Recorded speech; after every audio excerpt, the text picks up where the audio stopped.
na hapa kwa hii bustani. Na kwenye walienda kulikuwa tena shida, watoto wa Kaini na Abeli akaua ndugu yake. Ikaleta tena matakizo mbele ya Mungu. Maofu ikaendelea kuwa mengi. Mungu akaharibu dunia wakati wa Noa. Hiyo yote ilikuwa chukizo mbele ya uso wa Bwana. Kama Mungu alituumba kwa mfano wake na sisi anatuweka, wa malaika wanaishi mbinguni, kazi ya wa malaika ni kusujudia Bwana. Uko mtakatifu, mtakatifu, mtakatifu. Sasa na sisi kama alitupatia wokovu, tunafananishwa kama vile wa malaika.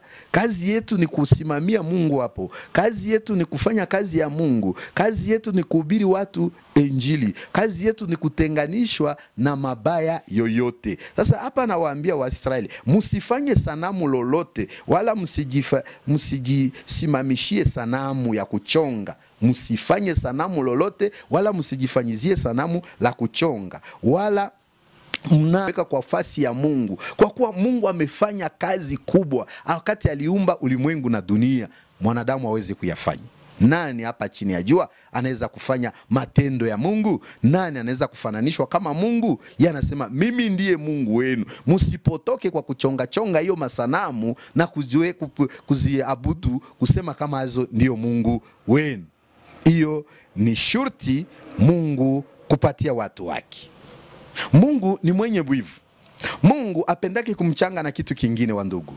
Sasa leo kama ulipata neema kumtumikia Mungu, acha ufanye kazi ya Mungu kwa usalama. Jua kama yeye tu ndiye Bwana, hakuna mwingine. Jua yeye tu kama yeye ndio anakulinda usiku na mchana, hakuna mwingine. Kila wakati mimi nazoea sema kwa neno la Mungu, nasema shetani ni mbaya kwetu sisi wa ndugu. Shetani ndiye adui mkubwa tuko naye hapa chini ya jua. Na huyu shetani anatudanganya kwa hii dunia hii, anatukoroga, lakini tukaangalia historia yake, hakuna kitu hata kimoja kenye shetani aliumba hapa chini ya jua. Iwe yeye, jua alikuwa malaika.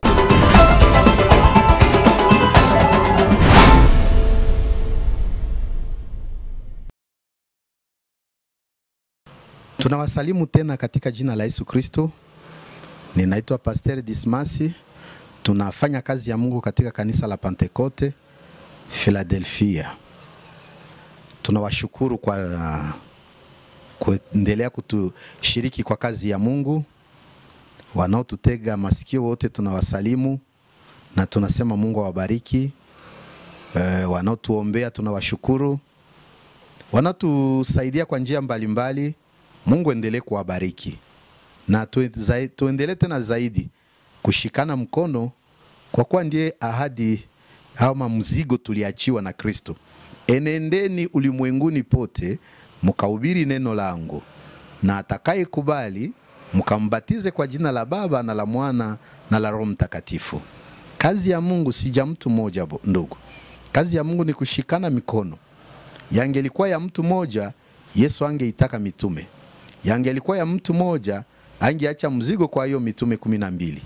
Sasa kazi ya Mungu ni kama vile mfano wa jiwe.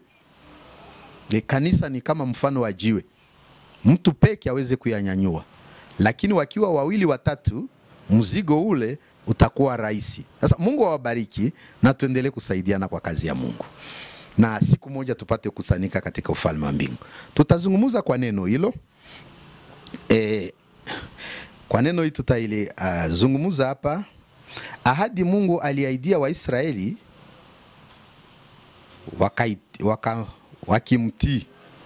Mungu alipatia Waisraeli ahadi. Na mpango wake ilikuwa kama watii ahadi. Na wakaitii, naye akatakuwa na matimizo zingine. Tunapatiwa ahadi na Mungu. Lakini kwa kufikia kupokea baraka za hiyo ahadi, inaomba kwanza tumtii Mungu. Sasa hapa Mungu aliahidia Waisraeli. Tutasoma katika kitabu cha Mambo ya Walawi 26 mstari wa kwanza na kushuka chini. Tunasoma: msifanye sanamu yoyote wala msijisimamishie sanamu ya kuchonga wala mnara, wala msiweke jiwe lolote lililochorwa katika nchi yenu ili kulisujudia. Kwa kuwa mimi ndimi Bwana Mungu wenu. Zishikeni sabato zangu na kupastahili patakatifu pangu. Mimi ndimi Bwana. Aya ni ahadi Mungu alianza kuwapatia Waisraeli hapo. Tutakia kuzungumza mara moja, tushuke tena kwa mstari wa 3. Kama mkienda katika amri zangu na kuyashika maagizo yangu na kuyafanya, ndipo nitazinyesha mvua zenu kwa wakati zake, na nchi itazaa maongeo yake, na miti ya shamba itazaa matunda yake. Tena kupuruka nafaka kwenu kutaendelea hata wakati wa kuvuna zabibu, na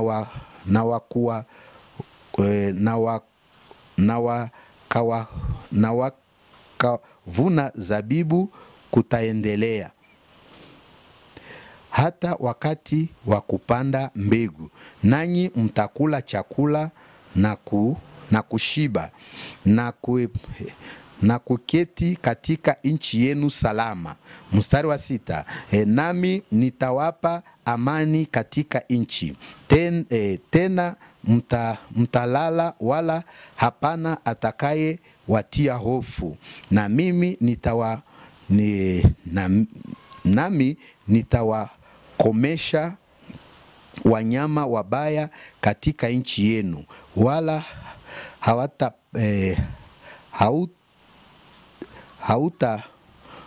hautakuwa upanga katika nchi yenu, nanyi mtawafukuza adui zenu, nao wataanguka mbele zenu kwa upanga. Mungu atubariki. Tunaweza kurudilia hapa tunasema juu ahadi Mungu alipatia Waisraeli, na wakasema nini? Anakubali kusema wakaitii, na mimi nitawatimizia. Sasa tuko vile tuliumbwa na Mungu, na kwa ajili ya upendo wake Mungu alituumba kama kwa sura yake, na kwa ajili ya dhambi alikuwa kututenganisha na Mungu. Adamu wakati walifanya dhambi katika bustani wa Edeni, Mungu aliwafukuza, na kwa kuwafukuza akatia wa malaika wachunge bustani wa Edeni, kusema wasirudi tena, muwe macho watu wasirudi tena hapa kwa hii bustani. Na wakwenye walienda, kulikuwa tena shida, watoto wa Kaini na Abeli akaua ndugu yake, ikaleta tena matakizo mbele ya Mungu, maofu ikaendelea kuwa mengi. Mungu akaharibu dunia wakati wa Noa. Hiyo yote ilikuwa chukizo mbele ya uso wa Bwana. Kama Mungu alituumba kwa mfano wake, na sisi anatuweka, wa malaika wanaishi mbinguni, kazi ya wa malaika ni kusujudia Bwana. Uko mtakatifu, mtakatifu, mtakatifu. Sasa na sisi kama alitupatia wokovu, tunafananishwa kama vile wa malaika. Kazi yetu ni kusimamia Mungu hapo. Kazi yetu ni kufanya kazi ya Mungu. Kazi yetu ni kuhubiri watu Injili. Kazi yetu ni kutenganishwa na mabaya yoyote. Sasa hapa nawaambia Waisraeli, msifanye sanamu lolote, wala msijisimamishie sanamu ya kuchonga. Msifanye sanamu lolote, wala msijifanyizie sanamu la kuchonga, wala mnara. Hiyo yote sanamu ni kusema watu wanakuwa maabudu hiyo sanamu, kuiweka kama vile Mungu wao, ama sanamu ya kuchonga kama vile Mungu wao, ama hiyo sanamu kuijengea mnara, wanakuwa na iabudu kama vile ndio Mungu wao. Yeye anawaambia Waisraeli msiyafanye hiyo, wala msijiwekee jiwe lolote lililochorwa katika nchi yenu ili kulisujudia. Jiwe lolote lililochorwa muitie katika nchi na mkwe mnaisujudia. Hiyo Mungu akukubalia Waisraeli hiyo. Kwa kuwa mimi ndimi Bwana Mungu wenu. Zishike sabato zangu na kupastahili patakatifu pangu. Mimi ndimi Bwana. Hapa Mungu anatuonesha nini? Kuambia Waisraeli kama kusiwe kingine kitu sanamu kinaweza chongwa kwa ari ya jiwe, kinaweza chonga kwa ari ya mti, wala waisimamishie mnara na kusema kama hiyo ndiye Mungu wetu, wakwe wanaiabudu. Hiyo Mungu aliwakataza. Anawapa agizo kusema mushike sabato yangu. na kupastahili patakatifu pangu. Kushika sabato ya Mungu. Unaona, kwenda kanisani nimekuwa shida watu. Mungu alitupatia siku 6 ya kufanya kazi, na siku ya 7 ni siku ya kwenda kanisani na kurudishia Mungu sifa zake. Kama wao wangetupa nguvu, hatungelifanya. Hii ni ahadi Mungu alikuwa anaenda anapatia wana wa Israeli, ati mimi ndimi Bwana wenu. Hakuna kitu kingine tunaweza kukilinganisha na Mungu chini ya jua. Hakuna kitu kingine tunaweza kukiweka kwa fasi ya Mungu, kwa kuwa Mungu amefanya kazi kubwa wakati aliumba ulimwengu na dunia. Mwanadamu hawezi kuyafanya. Nani hapa chini ya jua anaweza kufanya matendo ya Mungu? Nani anaweza kufananishwa kama Mungu? Yeye anasema mimi ndiye Mungu wenu. Msipotoke kwa kuchonga chonga hiyo masanamu na kuziabudu kusema kama hizo ndio Mungu wenu. Hiyo ni shurti Mungu kupatia watu wake. Mungu ni mwenye wivu. Mungu apendaki kumchanga na kitu kingine wa ndugu. Leo kama ulipata neema kumtumikia Mungu, acha ufanye kazi ya Mungu kwa usalama. Jua kama yeye tu ndiye Bwana, hakuna mwingine. Jua yeye tu kama yeye ndio anakulinda usiku na mchana, hakuna mwingine. Kila wakati mimi nazoea sema kwa neno la Mungu, nasema shetani ni mbaya kwetu sisi wa ndugu. Shetani ndiye adui mkubwa tuko naye hapa chini ya jua. Na huyu shetani anatudanganya kwa hii dunia hii, anatukoroga, lakini tukaangalia historia yake, hakuna kitu hata kimoja kenye shetani aliumba hapa chini ya jua. Iwe yeye, jua alikuwa malaika mbinguni, iwe yeye na hivi vyote vizuri vyote venye kuwa chini ya jua, Mungu ndiye aliviumba. Hakuna mchango alifanya hapo, hakuna nguvu yake alitia hapo, hakuna msaada alipatia Mungu. Sasa hatuwezi kuacha Mungu mwenye alituumbia, tuumba kwa mfano wake. Mungu mwenye aliumba hii ulimwengu. Kuna mainchi ambaye Mungu aliumba mabahari. Kuna mainchi ingine Mungu anaumba milima. Kuna mainchi ingine Mungu ameumba jua kali. Kuna mainchi ingine Mungu anaumba kuwa baridi. Kuna mainchi ingine Mungu anaumba vyakula mbalimbali, na vyote ni vizuri kwa mwanadamu. Sasa nani Shetani aliviumba yeye wakati gani? Sasa hapa nawapa wa Israeli shurti ya kusema kama wasiabudu hizo masanamu au miungo. Ni mimi Mungu wenu tu, mshike sabato yangu na muogope mahali matakatifu pangu. Na hiyo mkatembea na mimi kwa hizo njia, na mimi nitawasaidia, na mimi nitawabariki, na mimi sitawaachilia. Mungu apewe sifa na asifiwe, ainuliwe.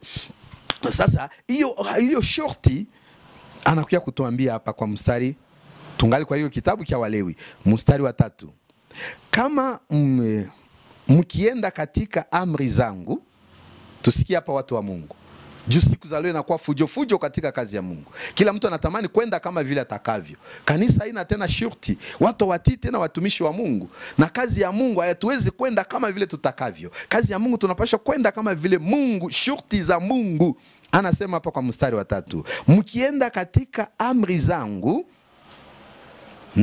na kuyashika maagizo yangu. Mkienda katika shurti zangu na kuienda katika maagizo yangu na kuyafanya kwenda katika shurti la Mungu na kwenda katika maagizo yake na sisi kuyafanya, ndipo nitazinyesha mvua kwenu wakati wake. Nitanyesha mvua kwenu wakati wake.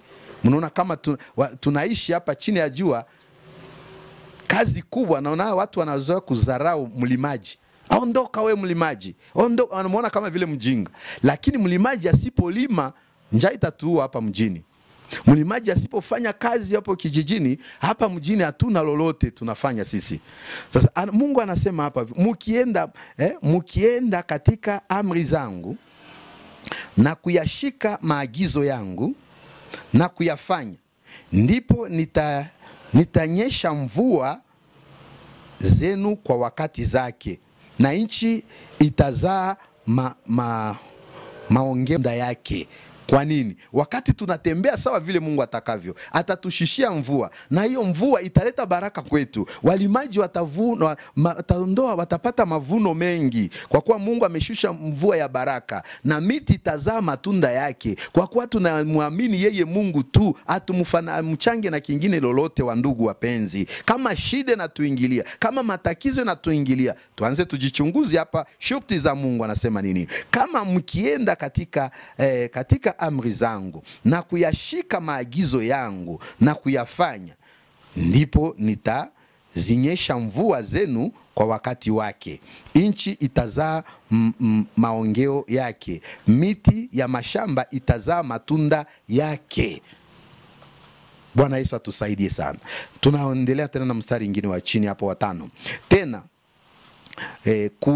kupuruka nafaka kwenu kutaendelea hata wakati wa kuvuna zabibu. Mbese kama kula na kushiba, baraka zetu zitaendelea mpaka wakati wa zabibu, wakati wa kuvuna. Na hiyo mavuno mpaka wakati tutaendelea tunavuna, na tutaendelea tena kuwa na kukula na baraka kwetu mpaka tena wakati wa kupanda. Maana njaa haitatokaka kwetu. Kuna wakati watu wanalimaka na wanakula na mbegu za kupanda. Lakini kama tunaendelea kushika amri za Mungu na kutembea vile Mungu atakavyo, atanyeshesha mvua na sisi tutaona mazao mengi, na tutakula na tutashiba mpaka tena kufikia wakati wa kupanda mbegu zingine. Bwana Yesu atusaidie na Mungu wetu atupatie nguvu sana. Hata wakati wa kupanda mbegu, nanyi mtakula chakula na kushiba na kuketi katika nchi yenu salama. Kwama tunaendelea kumsifu Mungu na kumheshimu na kumwabudu yeye tu bila kumchanga na sanamu. Nanyi mtakula chakula chenu na kushiba na kuketi katika nchi yenu salama. Hiyo yote itatoka kwa sisi kufanya nini? Kwa kushika amri za Mungu na kutembea kama vile Mungu atakavyo. Tusiabudu sanamu ama miungo lolote. Tumwamini yeye tu, Alfa na Omega, kwa kuwa yeye ndiye aliumba mbingu na dunia na akatuumba sisi kwa mfano wake. Kwa nini hatuwezi kuwa tunamrudishia sifa? Mungu atusaidie hapo. Na Mungu atuwezeshe dunia. Zambi haitatufikisha fasi. Zambi inaua. Watu wamechezea zambi hizi siku. Watu wamekuwa wabaya, wanauana, watu hawana tena upendo, watu hawana tena moyo wa huruma. Ule ambaye Yesu alitusikilia huruma na njoo alikuja kutuifia katika zambi zetu. Angetusikilia huruma, Yesu angekuja. Moyo wa upendo. Mungu alitupenda akatuumba kwa sura yake. Mungu alitupenda akatuumba kwa mfano wake. Mungu alitupenda akatutolea mwana wake wa pekee. Sasa sisi mioyo yetu imefadhaika. Mungu atusaidie tena wandugu. Tufanye kazi ya Mungu kwa usujaa. Tufanye kazi ya Mungu tukitii sharti za Bwana. Tufanye kazi ya Mungu tukishikana mikono na roho ya upendo iwe pamoja nasi. Yote ni maagizo Mungu alituachia. Tutasoma mstari ufuatao. Nami nitawapa amani katika nchi. Hakuna mwingine anaweza kutupatia amani. Tuangalie siku za leo. Ulimwengu nzima iko na shida chama mzigo ya kutafuta amani.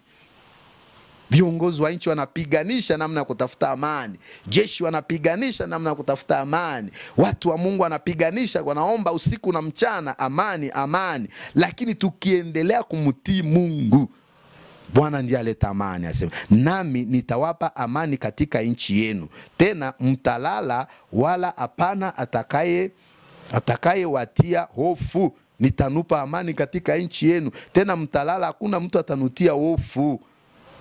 Mungu atusaidie hapo watu wa Mungu. Mungu atusaidie wasujaa wa Kristo. Nami nitawakomesha wanyama wabaya katika nchi yenu. Wanyama wabaya katika nchi, wao wanyama wanazoea kula watu, wanatoka maji kuya kula watu njikafu, na natoka porini kuya kula watu. Wakati hiyo kama tunaendelea kutembea sawa na maagizo ya Mungu, atawanyamazisha. Nami nitakomesha, niko hapo neno lasema, nami nitakomesha wanyama wabaya katika nchi yenu, wala hautapita upanga katika nchi yenu. Nanyi mtawafukuza adui zenu, nao wataanguka mbele zenu kwa upanga. Hiyo yote tatoka kwa wakati gani? Wakati tumetii maagizo ya Mungu. Wakati tunatembea kama vile na Mungu atakavyo. Kuna tungali hata tukisoma tuko wadogo, walikuwa natufundisha, ni mafundisho ya tulikuwa napokea kwa école conventionnelle katolika.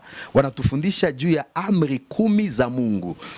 Jinsi Mungu alipatia Musa hizo amri 10 na kufikishia kwa Israeli. Sasa ninakuya wakati naendelea kuwa naugua, nilikuwa natambua hiyo amri ya kwanza ni hivyo, ya pili ni hivyo, ya tatu mpaka kuya 10. Lakini wakati nilifika kuanza kuwa miaka 10 na zaidi, ikaanza potea kwa kichwa changu. Sasa nikakuya kuta mpaka leo hivyo madini ingine inatoa hizo amri za Mungu na kusema kama ni za Katolika. Sasa wao wanaonekana kama sisi wa Pentekoste hatuwezi kutii amri 10. Hizo amri 10 ni za Katolika, lakini sio wa Katolika.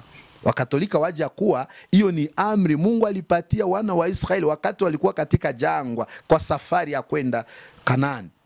Mungu alipatia Musa akafanya siku nyingi mlimani, na njoo akamwandikia hiyo amri 10 kwa kipande cha jiwe. Leo hii unakuta watu hawatii tena amri 10 za Mungu. Wakati tunatii hizo amri za Mungu, shurti za Mungu, kanuni za Mungu, tunatembea sawa vile Mungu atakavyo, atatupatia hizi amani zetu. Amani anasema hapo, tutalima, tutapata mavuno, tutakula, tutashiba, mvua itanyesha kama vile nastahili kwa wakati wake, nchi yetu itakuwa salama, wanyama wakula, watu wanaweza kuinuka, Mungu atatuondolea hapo. Maadui watatuinukia na watatu wanaweza kuja, tutawakatakata kwa upanga, tutalala tumesinzia. Mungu atusaidie. Sifa za Bwana ziendelee kudumu milele na milele. Siku za leo watu wametafuta amani, lakini amani iko kwa Mungu mwenyewe. Usalama iko kwa Mungu wenyewe. Sisi tubadilike tu ndugu. Tusiwane kwa bure. Sisi wote tuna damu moja. Sisi wote tuliumbwa na baba moja. Tupendane ulimwengu. Tushikiane, tushikane tena mikono na tufanye kazi ya Mungu, na tujue kama adui wetu hapa chini ya jua ni umoja tu, shetani. Mungu atupe nguvu na atupe uwezo. Acha tutamalizia hapa kwa hii neno ya kumbukumbu la Torate. Iko hapa kumbukumbu la Torate. Aya yake ya 7 na mstari wa 12. Anasema nini? Na itakuwa kwa sababu mwazishikiliza hukumu hizi na kushika na kuzitenda, basi Bwana Mungu wako atakutimizia agano na atakutimizia agano. Sasa unasema wakati tutaishika na kuhukumu hizo sheria za Mungu, na Mungu ndiye atatutimizia agano lake, Mungu atatutimizia ahadi zake. Ndio nasema dhambi imetutenganisha na Mungu. Dhambi imetuma tufikie hapo kwa lengo ya Mungu. Dhambi inatuma tufikie, na ndio ilituma Waisraeli wengi hawakufika Kanaani. Jua hawakupenda kutii hiyo maagizo ya Mungu. Yale Mungu alikuwa anawakataza, waliokuwa wanaifuata, na Mungu alikuwa anawawia hapo jangwani. Msichangane na wale, msitafute msioe watoto wao, msifanye ushiriki nao. Wote walikuwa napotoka kwa hiyo shauri ya Bwana na kushirikiana nao, na Mungu hakukuwa anawaachilia waendelee kuishi, na wakufika tena katika mji wa ahadi. Lakini wale waliotii Mungu na kuheshimu Mungu waliingia katika mji wa ahadi. Wandugu, tujikaze tena, tutafute Mungu kwa kweli na haki, tushike amri za Mungu, tuvumilie mateso, na mateso haitatuua, kwa kuwa ule ambaye aliyetuumba ana uwezo na mamlaka. Ule watumishi wa Mungu, mujipe moyo. Kuna nyimbo ndogo tulikuwa nazoea kujiimba wakati wanatufundisha kuwa watumishi wa Mungu. Mwimbaji alikuwa anaimba anasema, watumishi kazeni mwendo, duniani kuna majaribu. Watumishi kazeni mwendo, duniani kuna majaribu. Tuombe kwa bidii tutashinda shetani. Ombe kwa bidii tutashinda shetani. Tuombe kwa bidii tutashinda shetani. Ombe kwa bidii tutashinda shetani. Watumishi kazeni mwendo, duniani kuna majaribu. Ombe kwa bidii tutashinda shetani. Ombe kwa bidii tutashinda shetani. Watumishi tukaze mwendo. Hatustahili tena kuregea katikati ya safari. Hatustahili tena kuacha kupotea kati ya njia. Inatustahili tukaze mwendo tufike katika nchi ya ahadi. Na kinye kitatusaidia ni kukaza mwendo. Tuombe kwa bidii, tutashinda huyu adui yetu shetani.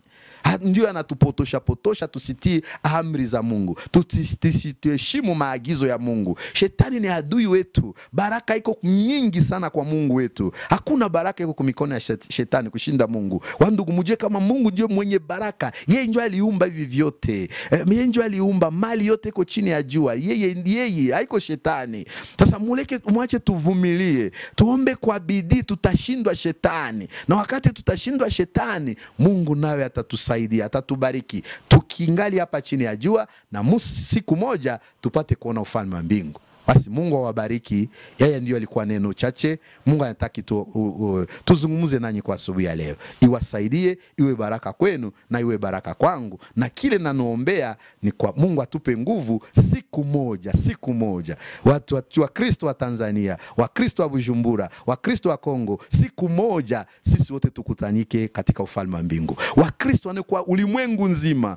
Kwa Mungu hakuna kabila, kwa Mungu hakuna rangi, kwa Mungu hakuna uchaguzi. Sisi wote alitoa mwana wake wa pekee akatufia. Sasa mwache tuombe kwa bidii, tushinde shetani. Siku moja yatakuwa vizuri sisi wote tuonekane hapo katika ufalme wa mbingu. Mungu tusaidie, Mungu turehemu, Mungu samee dunia. Dunia inachafuka, dunia inayumba. Hakuna tena kushika amri zako, hakuna tena kushika kanuni zako. Yawe wale wayaokoka, yawe wale wamekwisha kuokoka. Kazi yako inatumikwa kwa vurugo. 7 hapo 8 2 4 3 9 7 5 na 4 hapo mwisho. Mungu awe nanyi usiku na mchana. Amina.